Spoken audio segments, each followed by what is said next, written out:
r/NuclearRevenge. First story.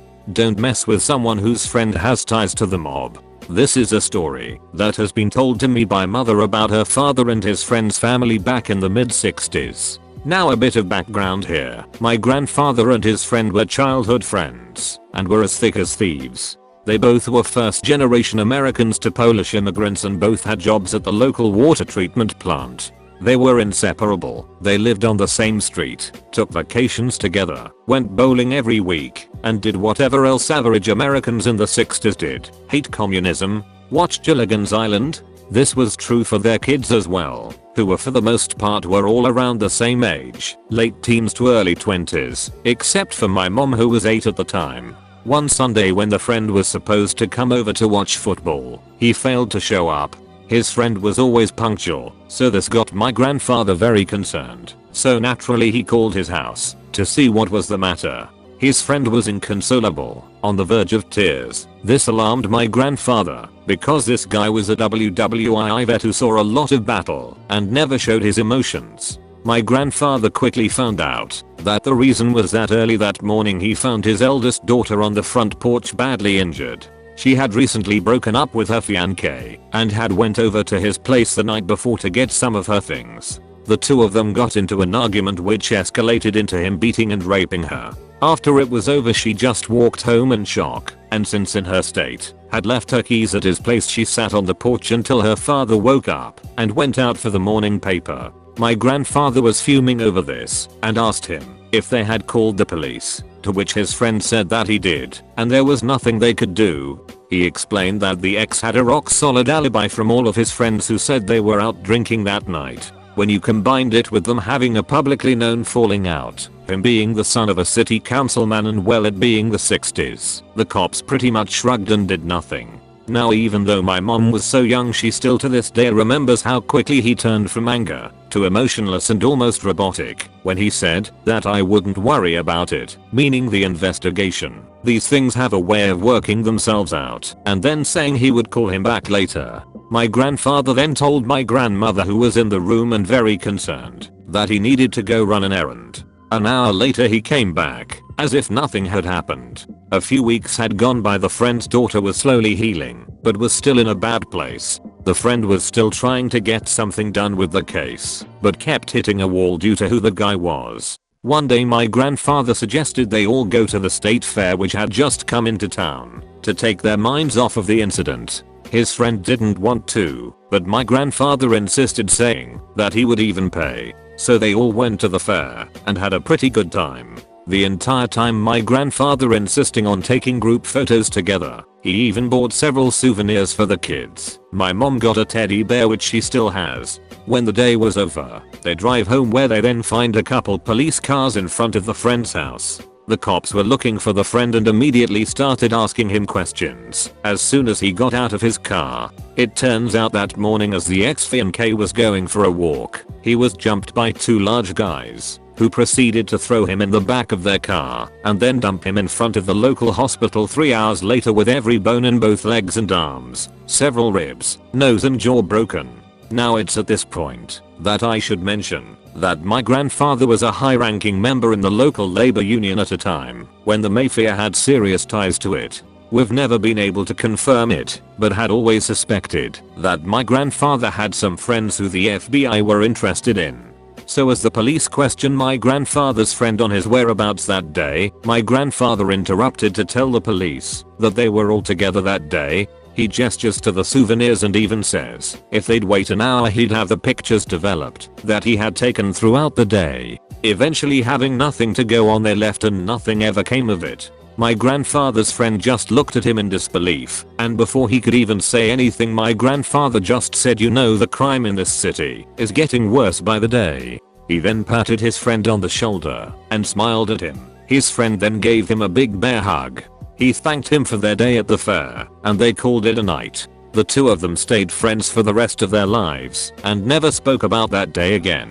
Fortunately, the friend's daughter was able to heal from the attack and later got married and had a couple of kids. She's still friends with my one aunt and is doing great. Now occasionally my mom or one of her siblings would ask my grandfather about the incident, and he would just say, "That was such a terrible crime, I hope they catch whoever did that," before changing the subject. While I'm not 100% if all of this is true, my mom and two aunts have all separately attribute the story to the same wheelchair-bound local guy, who is very weary anytime he sees any member of my or the friend's family around town. Second story. Bully me for 4 years. Have fun being in a wheelchair for the rest of your life. Well, hello there. This is a long one, so hold on to your butts and grab some refreshments. Before I begin with this story, I'll firstly apologize for the formatting, since I'm on mobile, and secondly this is my first ever post and I would love to hear feedback. Also, I'm writing this when I already had 2 all-nighters back to back, so my head and thus my grammar is not in the best state. Okay, so this story happened a good 9 to 10 years ago when I was about 11. I had this horrible bully that frequently made sure that I would come home depressed or even crying. The bully was younger than me, but even worse was that he was way taller than me. He was like 1,70 while I was like 1,50. I was quite small for my age due to my parents, who were also quite short. He was tall because he had something that would make his bones grow faster. This will become very important later on in the story. The bully, who I will call TF for tall fucker, had bullied me in a variety of ways. He would frequently say things about my height and call me a disabled idiot that didn't matter. He would also say very anti-Semitic things to me. I'm Jewish, to the point he even threw a brick through one of my windows with a letter on it that said things like "fuck the Jews," and he drew a few swastikas on there for good measure, I guess. This bullying had continued through the rest of the 4 years I was in that school, which made me extremely depressed that at some points I had considered suicide. I was very dumb, and I was very young. But one day around the final week of school, he had done the worst thing ever to me. TF pushed me down a small flight of stairs, and when I was at the bottom he jumped on me. This hurt like hell, and I started crying. He then took the opportunity to kick me while I was down. Luckily, one of my friends found me on the ground and brought me to a teacher. At the time it was hard to breathe, so my friend picked me up. The teacher, who I will call BT for the bitchy teacher, you'll see why later, was shocked and then told my friend to get another teacher, specifically the one who used to be a nurse. At the end of the day, I was fine, and I was told that I had to stay after school in order to talk about what happened. I finished the rest of the day, and then I came back to BT. TF was also there. I thought I had finally the chance to expose TF. When I sat down, I immediately started telling BT what this fucked had done to me, but as soon as I told her, she called me the worst things she could have at that point of time, a liar. This broke me, and I realized she wasn't there to help me at all, so I became silent. In the end, she told us that we were both equally responsible for what happened, and that we both had to stay every day to clean up the school. This infuriated me. As soon as we walked out of that class, TF began making fun of me again, saying things like, "If you weren't so useless this would have happened, and Jews are cowards, so I knew you would tell the teacher." This was the final straw. Luckily for me, we were on the second floor of the building, which had 2 entry points, one with a collection of small stairs, and one with one long stairway. Luckily for me, he decided to go to the long stairway. Revenge planned. When we eventually came to the stairway, I waited until he was already 2 steps down. This way I could easily kick him in the back. I stood ready and decided that for this revenge I had to Sparta kick him off of those stairs. When I did, it felt incredible at first, but then I looked down all those stairs and saw that TF looked like he was in extreme pain. I laughed and decided I'll exit from the other stairway so I would look less suspicious. Luckily for me, I saw the janitor on my way out, who later told BT that I couldn't have kicked TF from the stairway because he saw me leave from the other stairway. Edit. A day after I heard that TF was injured and I was questioned if I did it, but because the janitor was a witness and they eventually thought I had nothing to do with it.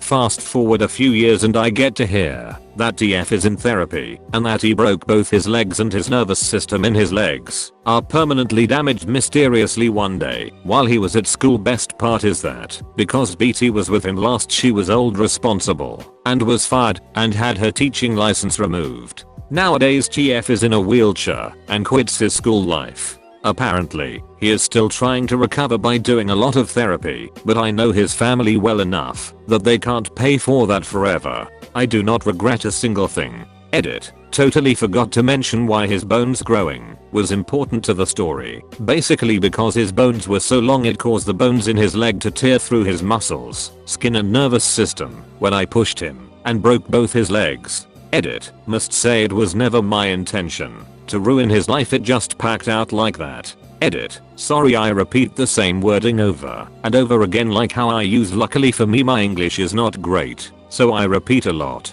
Edit. Thank you all for the number of upvotes this got. I had no idea it would blow up like this, so thank you all so very much, and it felt great to share my story. Edit. I see a lot of people commenting that this story is fake, which understands since the story seems far-fetched. I have no idea how I can prove that it is true. All I can say at the moment is that it is true. And yes, I know that makes it sound like it is even less true. Edit. Too many edits. Edit. Thank you all for the silver. I'm happy, honored and grateful that someone thought this story deserved the silver, and I hope everyone who is reading this has an amazing day, night, and life. Edit. Before I even had the chance to thank the person who first gave me a silver, there is another person who thought I deserve the silver.